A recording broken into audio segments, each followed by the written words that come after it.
बिस्मिल्लाहिर्रहमानिर्रहीम। अस्सलाम वालेकुम तमाम स्टूडेंट्स को। आज की इस वीडियो में, आज के सेशन में हमने लास्ट सेशन में कंप्यूटर पार्ट 1 को स्टार्ट किया था, जिसमें हमने चैप्टर नंबर 1 के कुछ कंटेंट को क्लियर किया था, जिसमें चैप्टर नंबर 1 का ओवरव्यू था और हमने डाटा और इंफॉर्मेशन को देखा था। इसके अलावा हमने हार्डवेयर और सॉफ्टवेयर को देखा था और एप्लीकेशन सॉफ्टवेयर वर्सेस जो है वो इसमें हमने सिस्टम सॉफ्टवेयर को देखा था। आज उसी से आगे हम कंटिन्यू करेंगे। चैप्टर नंबर 1 ही है हमारा बेसिक्स ऑफ इंफॉर्मेशन टेक्नोलॉजी, और आज जो हम कंटेंट क्लियर करेंगे उसमें सबसे पहले है basic unit of data storage. Data को कंप्यूटर में स्टोर करने के जो बेसिक यूनिट है वो कौन कौन से हैं। कुछ कॉमन यूनिट तो हमें पता है कि MB होता है, मेगाबाइट या गीगाबाइट, किलोबाइट, KB। तो इन यूनिट्स को हम इसमें आज थोड़ा डिटेल में देख लेंगे, और सेकंड नंबर पर हम देखेंगे कि वर्ड क्या है बेसिकली कंप्यूटर में। तो स्टार्ट करते हैं basic unit of data storage. Basic unit of data storage का जो क्वेश्चन है वो इसी तरह से आता है, discuss basic unit of data storage. तो यहाँ पर टेबल की फॉर्म में मैंने जो है वो सब के सब यूनिट्स लिखे हुए हैं। सबसे पहला यूनिट जो हमारे पास आता है वो है बिट। बिट बेसिकली 0 और 1 की फॉर्म में होता है। इसको बाइनरी डिजिट भी कहते हैं। ये बाइनरी नंबर है 0 और 1। Computer basically in binary numbers पर ही वर्क करता है, 0 और 1 पर। और 0 और 1 को हम कहते हैं कि ये बिट है। It is the smallest unit of data storage. ये डाटा स्टोरेज का बहुत ही छोटा, या आप इस तरह से कहेंगे ये स्टार्टिंग और सबसे पहला यूनिट बिट ही कहलाता है। और 1 bit take 1 storage location in the memory. एक बिट जो है वो एक स्टोरेज लोकेशन लेता है मेमोरी की।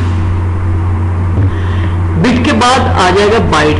जैसे जैसे हम 1 बाय 1 नेक्स्ट यूनिट को डिस्कस करेंगे, वैसे वैसे ही कंप्यूटर के जो यूनिट है वो इंक्रीज होते जाते हैं। बिट है, बाइट है, KB है, यानी कि जो बिट है वो बाइट से बड़ा होता है। इसी तरह से किलो बाइट जो है वो इस बाइट से बड़ा होगा, और मेगाबाइट की बात करें तो ये किलो बाइट से बड़ा आ जाएगा। बाइट की बात करें, byte is a collection of 8 bit. जब 8 बिट मिल जाते हैं तो एक बाइट बन जाता है। और बिट क्या था, ये 0 और 1 की फॉर्म में होता है। यानी कि जब 0 और 1 की फॉर्म में 8 बिट मिल जाते हैं ना, तो एक बाइट बना देते हैं।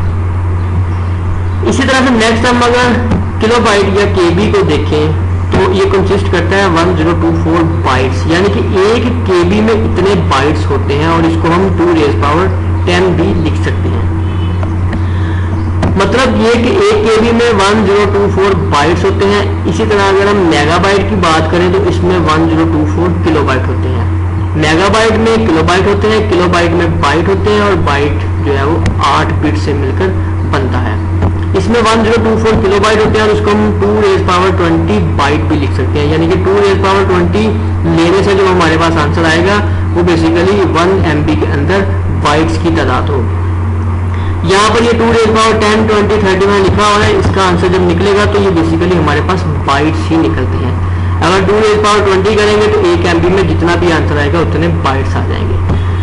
इसके बाद नेक्स्ट MB के बाद आता है हमारे पास गीगाबाइट, या जिसको हम GB भी लिखते हैं। इसमें 1024 MBs होते हैं मेगाबाइट, तो इसको हम 2 रेज़ पावर 30 बाइट्स लिख सकते हैं। लास्ट में सबसे बड़ा यूनिट जो है वो टेराबाइट या TB कहलाता है। इसमें 1024 GB होते हैं, और इसको 2 रेज़ पावर 40 बाइट भी लिख सकते हैं। यानी कि 2 रेज़ पावर 40 यानी के बाद हमारे पास जो आंसर आएगा बेसिकली इतने बाइट्स होते हैं एक TB में।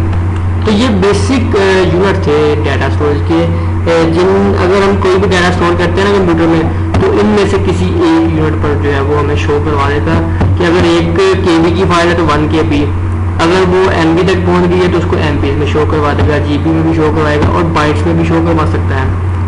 तो यही बेसिकली यूनिट जो है वो कंप्यूटर में यूज किए जाते हैं। इसके बाद यहाँ पर एक एग्जांपल है जिसमें हमने कन्वर्जन देखनी है। Convert 240 MB in byte and kilobyte. सबसे पहले मैंने लिखा होगा इनटू बाइट्स, यानी कि हम 240 MB को बाइट्स में देखेंगे कि इसमें कितने बाइट आते हैं, फिर इसी को हम देखेंगे कि इसमें कितने किलोबाइट आते हैं। हमें पता है number of bite in 1 MB। 1 MB में कितने बाइट होते हैं। मैं एक दफा स्लाइड को बैक करके आपको दिखाता हूँ कि हमने देखा था कि 1 MB में 2 रेज़ 20 बाइट होते हैं। यही हम वहां पर यूज कर रहे हैं कि 1 MB में 2 बाइट होते हैं, और हमने क्योंकि 240 MB के निकालने हैं तो 240 को इसके साथ मल्टीप्लाई कर देंगे।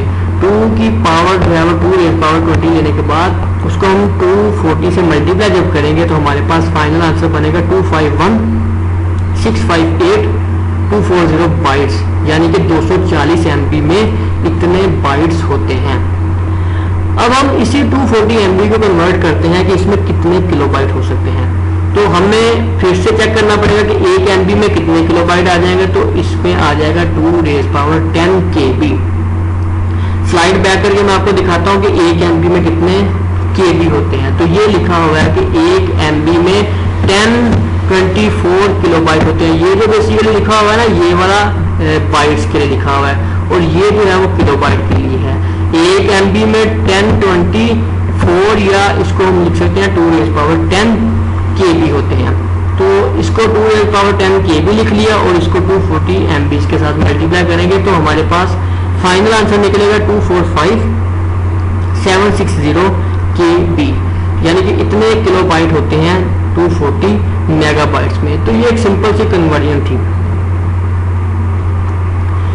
इसके बाद हमारा जो नेक्स्ट टॉपिक है वो है वर्ड। वर्ड बेसिकली क्या है?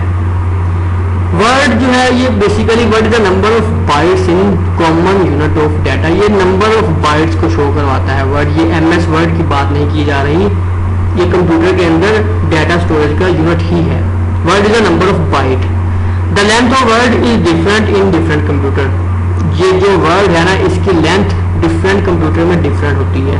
फॉर एग्जाम्पल से जैसे जैसे वर्ड इंक्रीज करते जाएंगे, इसका मतलब है कि आपका जो PC है वो मोर पावरफुल होगा, यानी सुपर कंप्यूटर में जो है वो इस वर्ड को स्टोर करने के लिए ज़्यादा स्टोरेज दरकार होगी। इसके बारे में मैंने यहाँ पर लिखा हुआ है टेबल की शक्ल में कि number of bite, number of bit, और जैसे जैसे ये इंक्रीज होंगे वैसे वैसे ही कंप्यूटर की जो पावर है वो भी ज़्यादा होती जाएगी। सबसे पहले 1 बाइट, इसमें 8 बिट होते हैं, हमने भी देखा। ये वेरी अर्ली पर्सनल कंप्यूटर में जो है वो यूज़ किया जाता था। 2 बाइट 16 बिट का होता है, ये ट्रेडिशनल माइक्रो कंप्यूटर्स में होता था। अगर हम सिंगल वर्ड या डबल वर्ड की बात करें तो ये 32 और 64 बिट्स का होता है, और ये main frame, mini computer, micro computer, और इस तरह से जैसे ही ये जो है वो डबल हो जाएगा तो ये सुपर कंप्यूटर में और कुछ माइक्रो कंप्यूटर में यूज़ होगा। ये यहाँ पर जो माइक्रो कंप्यूटर है ना 64 बिट वाले में, वो क्वालिटी के लिहाज से थोड़े से अच्छे होते हैं। तो ये जैसे जैसे हम वर्ड की लेंथ को इंक्रीज करते जाते हैं वैसे वैसे ही ये जो है कंप्यूटर की पावर भी ज़्यादा होती जाती है। तो डिफरेंट कंप्यूटर में इसकी लेंथ डिफरेंट होती है। ये था एक सिंपल सा जो टॉपिक, छोटा सा वर्ड के बारे में था, इतना ही बुक के अंदर लिखा हुआ है। तो ये थी आज की वीडियो, आज का सेशन, जिसमें हमने सिर्फ और सिर्फ 2 चीज़ों को देखा था। एक है basic units of data storage, और सेकंड नंबर पर हमने देखा वर्ड क्या है। तो उम्मीद करता हूँ आपको ये सेशन, ये वीडियो, ये लेक्चर पसंद आया होगा। चैनल को सब्सक्राइब कर लें। वीडियो अगर आपको अच्छी लगी है तो इसको लाइक ज़रूर करें। इंशाल्लाह नेक्स्ट वीडियो में मिलेंगे। अल्लाह हाफिज़।